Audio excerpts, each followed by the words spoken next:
Welcome to Athens Happens. I'm Ben Peters, a news editor at The New Political. Athens Happens is a weekly news podcast brought to you by TNP reporters dedicated to explaining the nuances of Athens and state politics.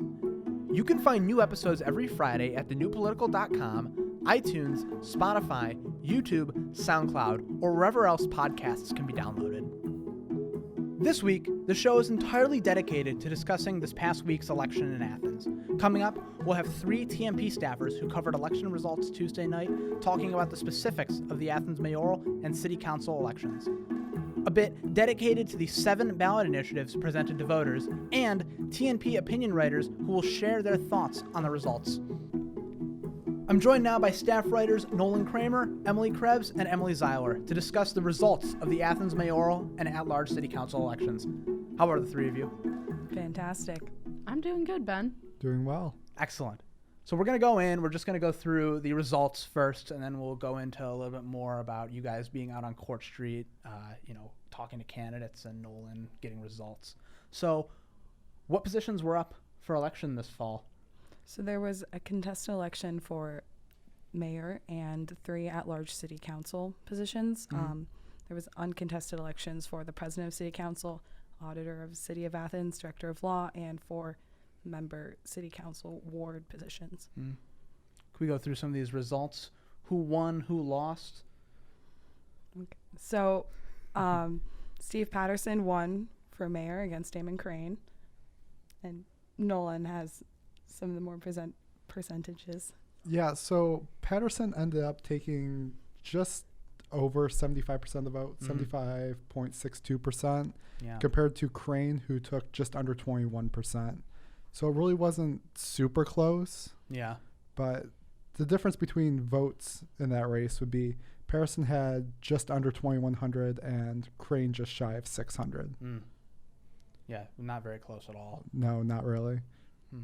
What about city council? Well, Beth Clodfelter had the most amount of votes. Nolan, what was the exact percentage for her? She had 23.5% of the votes. Yeah, so Beth Clodfelter, who is a new candidate, Democrat, running for the first time as for Athens City Council, took more votes than any of the other candidates, and that's including the incumbents. So it's definitely noteworthy. And overall, it really wasn't even close. So yeah.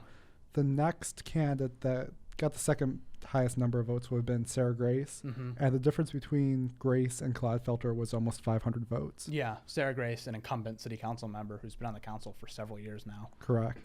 And who was the number 3 Then we had candidate? Katsas, who was pretty close between Katsas and Grace. It was a 2-vote margin.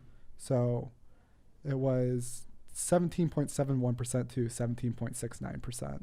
Yeah, so there were 6 candidates who were running. There were 3 seats, and the way that it works for city council elections is the top 3 candidates with the most votes win. So Pat McGee was unseated by Beth Clodfelter. What were the numbers for Pat McGee? Incumbent. He was elected in 2017. He was the only independent on Athens City Council. So McGee got 13.5% of the vote, 1,113 votes, so over 300 less than Katsas did. So it wasn't super close like it was with Grace and Katsas. Yeah. But he was still up there compared to the other candidates that were running, which was Hamrick and Monday. So Hamrick got 7.2% of the votes, and Chris Monday got 7%. Ellie Hamrick and Chris Monday were the other independent city council candidates, both self-described socialists, and it seems like a general theme for this election was the socialist candidates did not perform really as well as I think a lot of people thought they would. I think even Mayor Patterson expressed that he was kind of surprised at how wide the margin was between he and Crane's vote counts. I think residents leading up to the election saw a lot, especially students here in town, saw a lot of these independent, self-described socialist candidates around. So seeing just their presence around, and they were handing out literature, and I know Hamrick was like handing out coffee yesterday. It was surprising that they didn't get the number of votes that was really expected, because just judging off of their presence, you would have been a closer race, both for mayor with Damon Krane and with city council with Monday and Hamrick. Yeah, Beth Claudefelter raised by far the most amount of money compared to the rest of the city council candidates. She raised a little over $7,000, whereas Ellie Hamrick raised a little over $2,000. So that's about a $5,000 margin of difference between the amount of money they raised. And then the incumbents surprisingly raised the least amount of money. I think that all just goes back to the incumbents having their name out there. I think Claudefelter being the new candidate that was running, she really needed that boost both in terms of fundraising and how much she was spending, because she spent way more than any other candidate along with that, just to get her name out there and to get her platform out there to the voters. So what was voter turnout like this year? So compared to the last mayoral election in 2015, voter turnout was down here in Athens County. So turnout for this year was 25.8% compared to in 2015 when it was 36.8%. So that's almost a 10-point margin. Correct. That's significant. So really, I don't know too much about why there would be this dramatic shift besides the weather yesterday wasn't the best.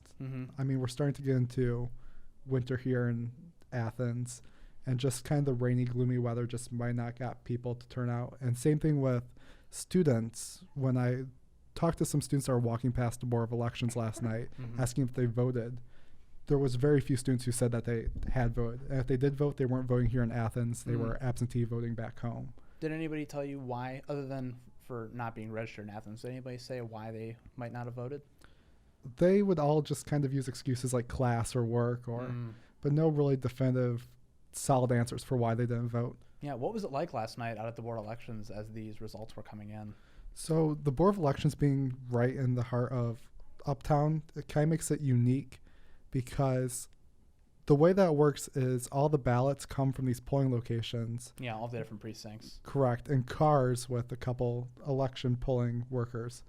And so in order to get the ballots to the Board of Elections, the sheriff had a couple lanes of Court Street blocked off just so they could pull up cars right up in front of the Board of Elections and get the ballots in. But really the scene, it wasn't too chaotic. By about 9 o'clock, all the ballots had come in from the polling locations. And really the majority of people there were either the workers at the Board of Elections, or then you had the various media outlets, us, the Post, the Messenger, the Athens News. Yeah, they had all of the parking spaces on Court Street closed off to allow these cars to come through. So Emily, you both last night after the results came in went out and were talking to candidates. They were all out at various bars. You talked to some on the phone. Can you tell us a little bit about that? Well, we both went to the Pigskin and Casa Nueva. Yeah. The only place that we saw candidates in was the Pigskin, and we were able to talk to Mayor Steve Patterson, who just had pretty much a landslide win against Damon Krane. Yeah. We were also able to talk to incumbent Sarah Grace and then our new city council member, Beth Claudefelter, who was the only Democratic person who was running who was not on the board before. So I would say, when we got there, that Beth Claudefelter was really surprised. She was hoping to be in the top 3. She was so ecstatic. She was just jumping up and down. She's like, well, I was just hoping to be in the top 3, and I don't know how. I just, managed to, win. And she was just really ecstatic, and you can feel that energy coming off her. Yeah. As for the other incumbents, I saw them talking with other uncontested city council representatives. There was a lot of Democrats that were in the Pigskin. Yeah. We also talked to Mayor Patterson, and he seemed obviously very pleased. But I also don't think he was that surprised. Definitely Beth Claudefelter had the most high energy in the room. Did Mayor Patterson say anything about his challenger? He did. He acknowledged that he had one.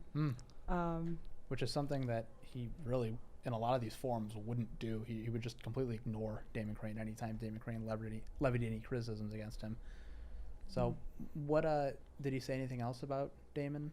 He really didn't. Yeah. He didn't seem like he really felt like Damon was the biggest challenger. Yeah, interesting. He was very confident. Yeah. Pretty much just summed the entire interaction. Was he, when he was talking to you, exuding confidence? Yes. Which I guess after the results came out is kind of a given. Mm-hmm. What other Democrats did you guys see at the Pigskin? So we also saw Jeffrey Reisner and Chris Fall. Yeah. Yeah, and I believe the college Democrats were also there. Yeah. Jeffrey Reisner ran uncontested, and Chris Fall also uncontested. Was Sarah Grace there? She was. We also spoke with her, and she was excited about her win as well.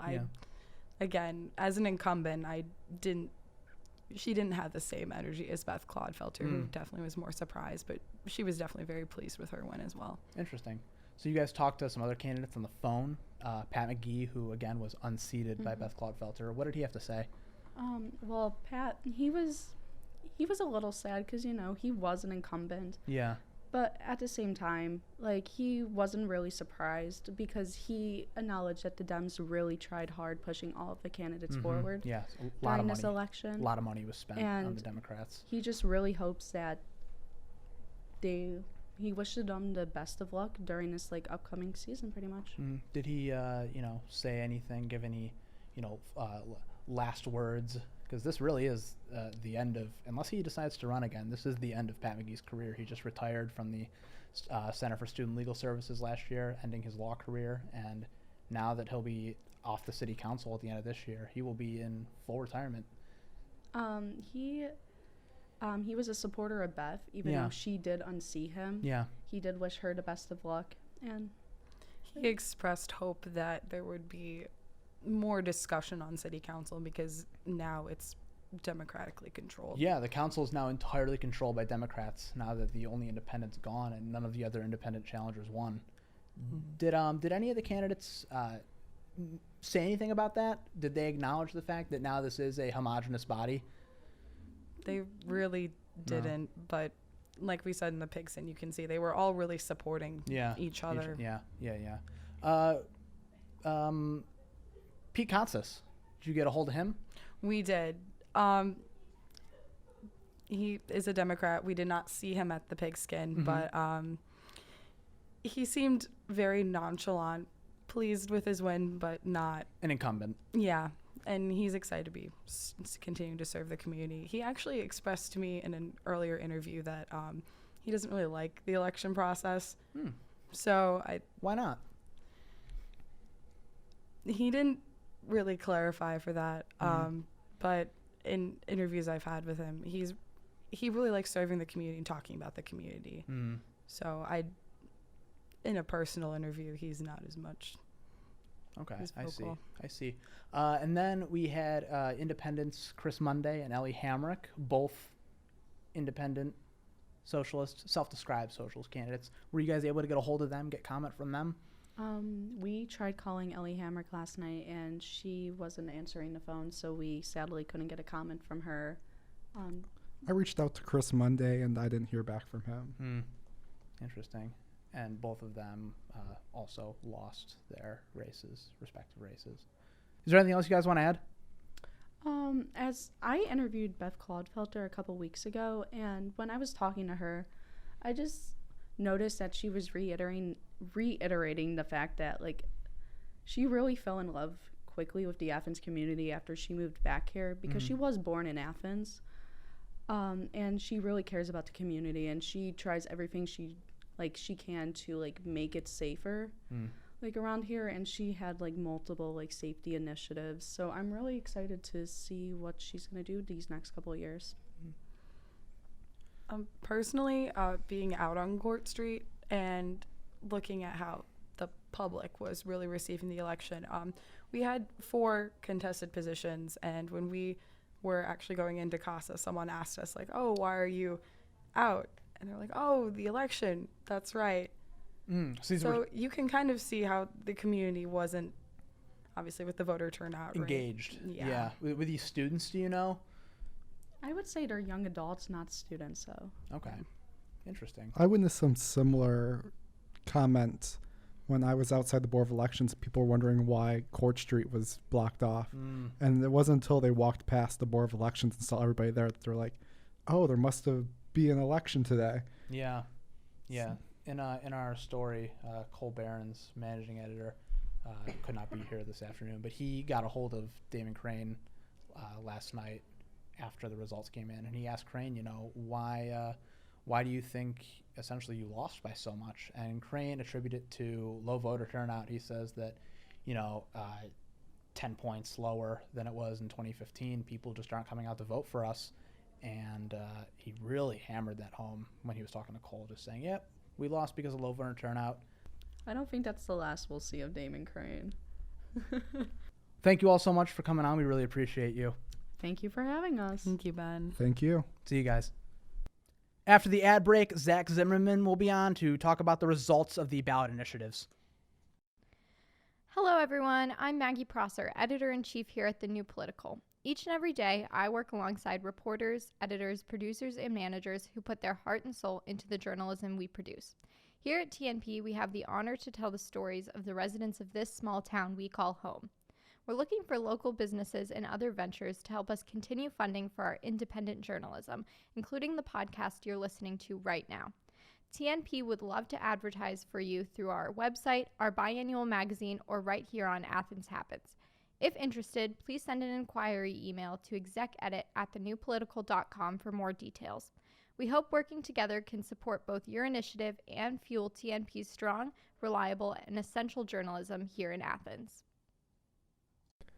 7 ballot initiatives were presented to voters in Tuesday's election, all of which were tax levies for various public works or services.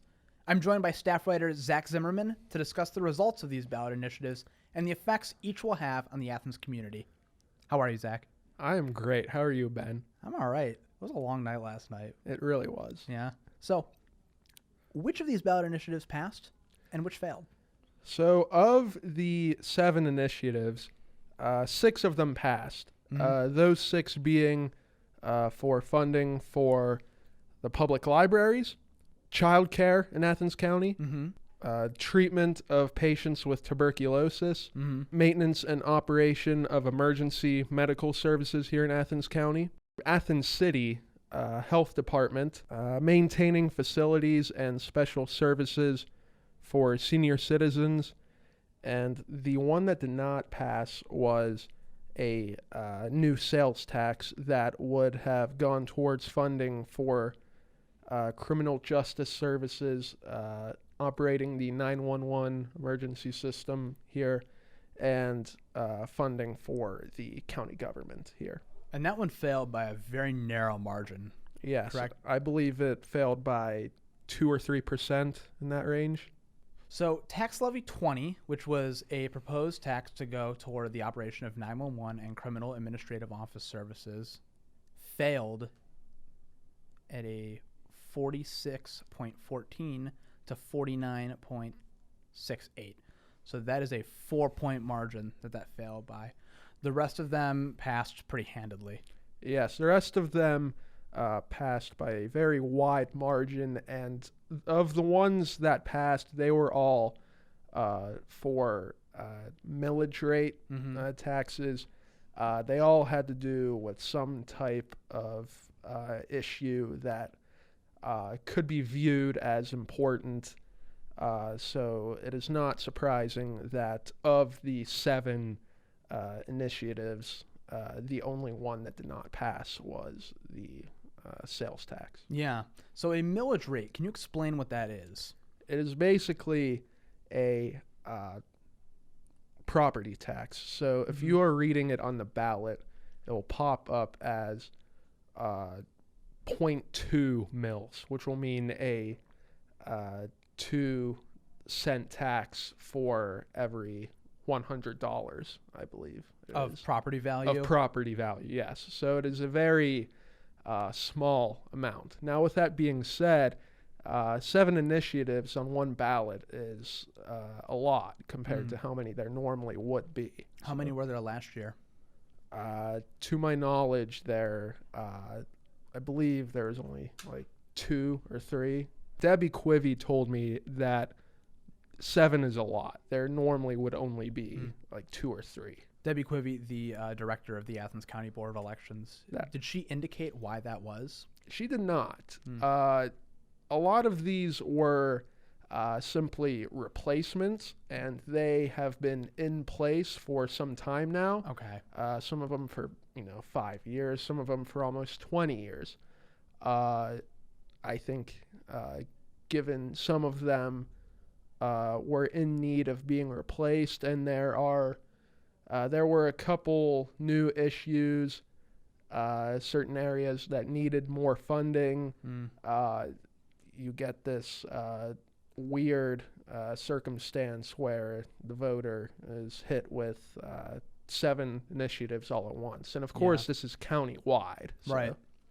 Right. Yeah. So usually in Athens, since I've been here, ballot initiatives usually pass. So it is interesting to see that one didn't pass, particularly a sales tax not passing. Yeah, I think that's very interesting too. If you look at it, it's especially interesting because for the sales tax, there were 3 main areas where the funding would have gone towards: the 911 emergency system, criminal justice services, and the Athens County government. For the voters to vote against funding towards the 911 system, I find very intriguing. The county government and criminal justice services, I suppose that they were not as willing to pay taxes towards those services as compared to other ones, such as the health department. Is there anything else you'd like to add to this, Zach? It has been a very interesting election season. 7 initiatives is a lot more than you would normally get. It has made for a lot of coverage on this issue. And it will be interesting to see how this compares to next year's election and what will happen the next time these issues need replaced. Awesome. Thank you so much, Zach. We really appreciate you. Thank you. We'll be back in a second where several TNP columnists will share their opinions on election results. Hey all, Sarah Horn here. I'm the digital manager at The New Political. And if I had to pick the best decision I made as a college freshman, joining this outstanding publication would be it. At TNP, I've had the experience of creating both compelling written and digital content. My understanding of local politics has also immensely improved. TNP makes integration between written and digital work for staffers a priority and offers a unique opportunity to have a wide portfolio of clips. Not only that, but working for this publication helped me land an internship in Washington, D.C. as a digital productions intern for The Hill. Our publication is award-winning, independent, nonpartisan, and run by a dedicated team of student journalists. Apart from its content, The New Political has brought me some of my closest friends. The people who I work with make my job fun and fulfilling, and they never cease to amaze me with their kindness, collaborative spirits, and humor. If you too want to join The New Political, come to our all-staff meetings Sunday evening at 7 p.m. in Scripps Hall 210, or reach out to me at shorne, shorne, at thenewpolitical.com. Please note that the views and opinions of these columnists do not reflect those of The New Political. Full disclosure, opinion writer Maddie Kramer is vice president of the Ohio U College Democrats and works as an office intern for Mayor Steve Patterson. I'm joined now by opinion editor Charlotte Caldwell and opinion writers Maddie Kramer and Zach Richards to talk about their thoughts on the election's results, in which voters chose a mayor and 3 at-large city council members. How are the 3 of you? Doing great, Pretty thanks. good. Excited to be back. Yeah? Cool. So, we're going to go around in a circle around the table in the Schoonover podcast stew saying who you voted for. Maddie, you want to go first? Yeah, so for mayor, I voted for Steve Patterson. And for city council, I voted for Pat McGee, Sarah Grace, and Beth Clodfelter. Zach? I'm not registered to vote in Athens. Yeah, so for mayor, I voted Steve Patterson, and then city council, I voted for Pete Kotsis, Pat McGee, and Sarah Grace. Okay, cool. So what did you guys think of the results for the mayoral race? as they came in last night. Were any of you shocked by the results? Well, Damon Krane got clobbered pretty hard. As he said in his Facebook post on his campaign website this morning, he got crushed. The socialists and the independent candidates got crushed. Yeah. He attributed that a lot to, in our report, he attributed that to low voter turnout in Athens. What about you, Charlotte? What do you think? Yeah, I don't necessarily know if I believe that low voter turnout. I mean, it probably was a thing, but I think his main platform was college students. So I guess if college students didn't turn out, then probably that's why he got 20%. But I just feel like most of his issues were because he didn't apply to a wider base. Both Mr. Richards and Charlotte, you've both been very critical of Damon Krane in the past. Was it surprising to you to see him only get about 20% of the vote? I would say so. I was never expecting him to win, but I was expecting the margin to be a bit closer than him only getting 20% of the total vote. Yeah, I agree with that because everyone hyped it up so much that I thought it was going to be more. Yeah. What do you think, Maddie? I agree. I'll give it to him that he and Ellie Hamrick ran really good campaigns, and I feel like a lot of people who are usually not involved in local politics were, because he really reached out to them. Do these people get out and vote for them? Maybe not. As we saw, probably not. But it was still very interesting to see personally all these conversations going on around campus, whereas with local politics, a lot of students don't really branch out and get involved. We don't have exit polls for the local elections, but if I were to guess, I'd imagine that Damon Krane did way better among college students than he did with the townies. And so I would imagine that because I'm a college student, I regularly interact with college students more than townies. I got an impression that Damon Krane was more popular than he actually is, but I would imagine there's almost a silent majority of people, of non-college students, who overwhelmingly supported Steve Patterson. Also, a lot of students are registered to vote in Athens, which I think is notable. A lot of people I talked to actually were registered to vote back home, Cincinnati, Columbus, Northern Ohio. Including Mr. Richards. Yeah, exactly. It's a good example, I think, of people could be supportive, but they didn't vote because they couldn't vote here for him. So both Damon Krane and Steve Patterson raised pretty comparable sums of money. How do you think that money played into this election? I would say with Damon Krane, he used his own assets, especially the hot potato truck uptown. And I think that was very interesting that he was registering people to vote. He was handing out merchandise and signs and pamphlets and things. I think that was a really good use of existing things. And since he owned that business, it wasn't really, nobody really thought too much about it. And it got his face literally right on the side of campus, which I thought was a smart move, personally. I think Damon Krane, one of his big problems was name recognition compared to Steve Patterson. At least for college students, I think he did a good job at least raising his name recognition. Yeah, I agree. I think a lot of people probably didn't know him before that. At least I know that I didn't. I mean, I haven't been on campus that long, but he definitely did a good job at using his funds appropriately. Okay. Any other lingering thoughts on the mayoral race that you guys want to put in? Something I thought was interesting about, and one of the things that Damon Krane attacked the current mayor and the reelected mayor Patterson for was he was being bought out by landlords. And then when the New Political released like the election number or the fundraising numbers, they gave minute amount of money. Like it really compared to other. I mean, to be fair, a lot of Patterson's donations were done through fundraising events and other social events, so we don't know who specifically gave money to him at those events, but in terms of the actual landlords who directly gave money to him was really that was disclosed was Alan McMillan. Yeah, I thought that was interesting because that had been one of the things that Damon was attacking him for, and then when I read it I was underwhelmed. So yeah. I will say that though I didn't personally want Damon Krane to win, nor did I ever think he would win, I think he did make enough good points that I feel like that I wish he had gotten a higher percentage of the vote than he actually did. Yeah. Interesting. Charlotte, anything else? Yeah, I mean, I do feel a little bad for him because he did try so hard, but I think this will be good for him. Maybe if he wants to run again, he might have some recognition. Yeah, do you guys think that, there's been a lot of talk among, Krane, a lot of these other socialist candidates, I know the Post ran a story today about this, that these candidates are kind of, in a sense, shifting the political tides in Athens, bringing about, forcing conversations that haven't happened previously, almost like what Bernie Sanders did in 2016 in the U.S. presidential elections. I know City Council just recently passed legislation that cracks down on negligent landlords. Do you guys think that there's any credence to that point? I think it's more likely that that Damon Krane and the other independent socialist candidates will be able to move the establishment in their direction than that Damon Krane that would ever win an election.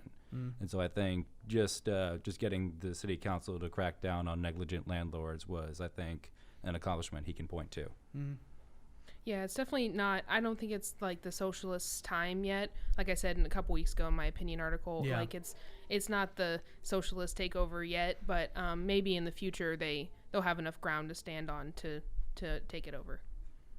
You have any thoughts on that, Maddie?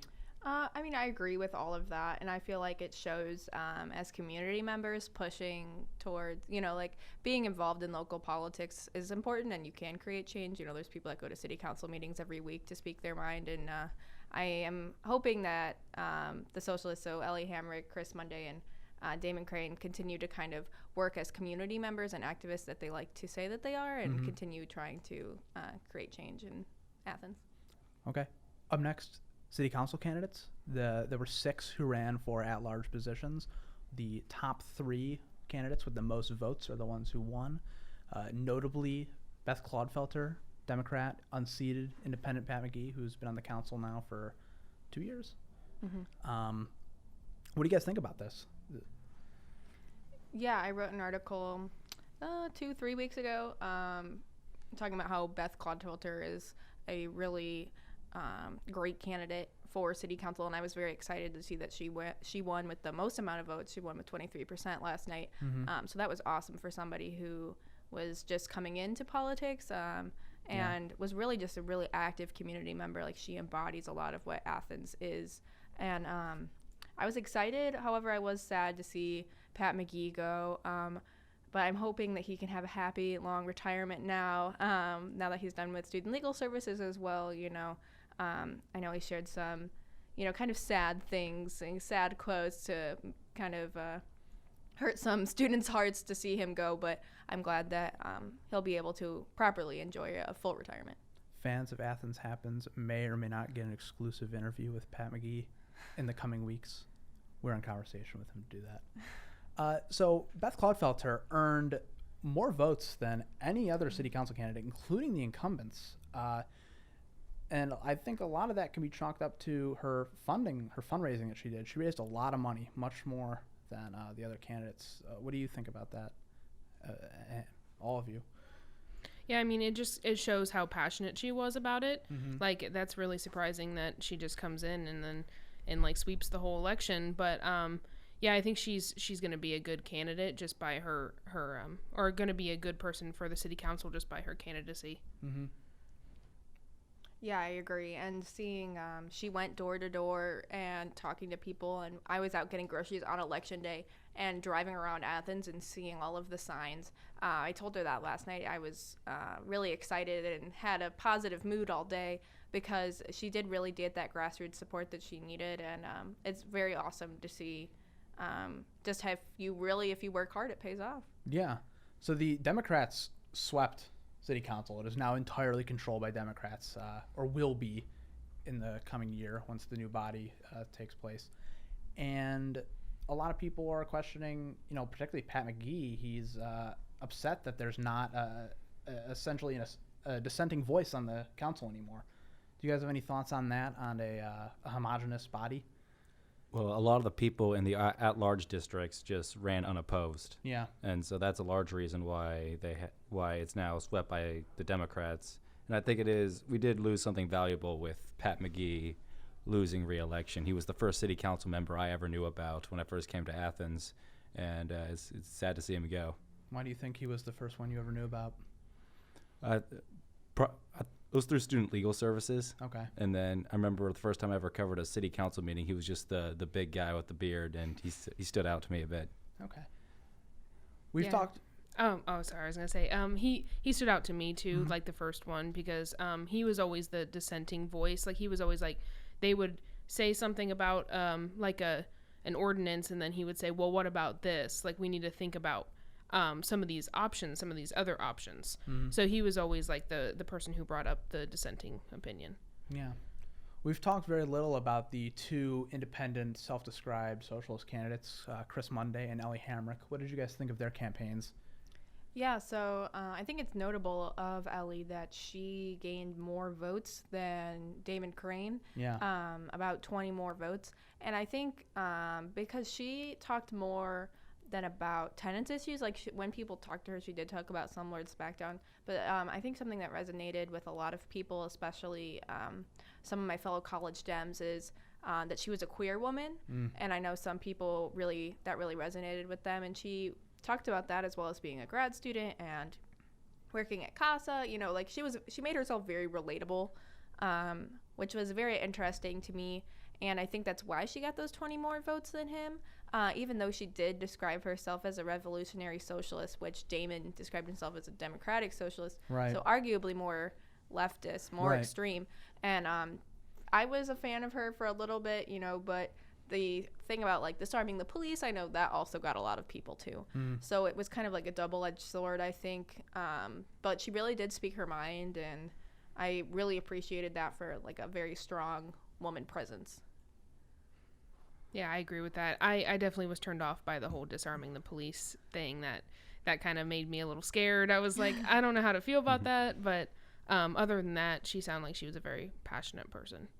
Yeah, when she was talking on the Student Senate Forum with Beth Caldfelter, and they could have direct responses to each other, Beth pressed her on that, and then she went back at it, and I was like, wow, like that was really her hill to die on, which I personally wouldn't have died on, disarming the police, but it was an interesting angle, I thought.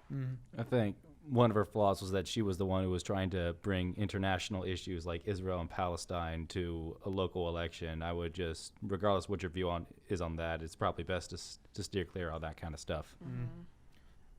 Any thoughts about Chris Monday? He ran a very low-key campaign, I Yeah. would say. He was one of the last people I ever actually heard about running. Yeah, we had, whenever we were writing our features for all these candidates, we had a really hard time getting into contact with him. Like nobody had his phone number. We were reaching out to him on Facebook Messenger, and it like took him a few days to get back. And Nolan Kramer, our reporter who covered him, ended up having to go meet him whenever he was shooting his campaign video at the Jackie O's tap room and interview him like in a bar, essentially. Yeah, he's an interesting guy. What I noticed when I'd heard him speak a few times was that he didn't say he was a socialist. He said that he was an independent, but the socialists kind of lumped him in with them. Yeah. So he was on all their material, their pamphlets. You know, he was in that video with Damon Krane and Ellie Hamrick that they ran for like a campaign commercial, I guess. Yeah. So even though when he came to speak, he didn't exactly say he was a socialist, but, you know, he was just talking about tenants issues and things like that. But I think he wasn't as strong as Ellie, leading to him not garnering as many votes as Ellie. Do you think he purposefully tried to distance himself from the other socialist candidates in this race? Yeah, I think so. I think it would have been wise, but I mean, he couldn't escape it. He still aligned himself with them. Yeah. But I mean, none of them won, so it's not like two of them won and not him. Like that would have been sad. So. Sure. Is there anything else you guys want to add to this? Any lingering thoughts? Just how surprising it was that the socialists lost by as much as they did. That Yeah. I was expecting them to get more than 600 votes total. 600 votes among all of them. Not all combined, but like They each got around 550-ish. 500. I think Damon Krane had 571 and Chris Monday had 576. Yeah. And then Ellie had like 590, which was interesting to me personally. But I also think that it's important that there were opposed people running, because it's easy to not want to vote because when everybody's unopposed. So Right. like the law director Lisa Eliason, city auditor Kathy Hecht, everyone ran unopposed. So it's hard to, go to the ballot box and just fill in a bunch of things that you don't really have a choice about. Sure. So I thought that was good to get people involved. I'm very into local politics, and I think it's important to, be able to have these conversations. And I definitely credit the Independents and Damon Krane for getting more students involved. Yeah, I even had friends who don't usually get involved with politics at all, but they knew who Damon Krane was, and I was able to talk to them about it for a bit. And even though they didn't vote, they weren't that involved. I did tell them the results. They were kind of interested in that. Yeah, I also had friends that didn't vote because they're not registered to vote here, but they were interested to hear that, like the stuff that Damon Krane did, and I was the educated voter, like trying to tell them like all the stuff that I found out about him. Mm-hmm. Well, thank you all so much for coming on. We really appreciate you. Great being here. Thank you. Thanks. And that wraps it up here on Athens Happens. Make sure to tune in every Friday for new episodes that shed light on the politics that impact all of our lives. Remember, you can find the show on the New Political's website, iTunes, Spotify, SoundCloud, and on YouTube in a video podcast format. Also, be sure to check out our website at thenewpolitical.com, where we regularly report stories on what really happens here in Athens, and follow @thenewpolitical on social media. Thank you all so much. Have a great week.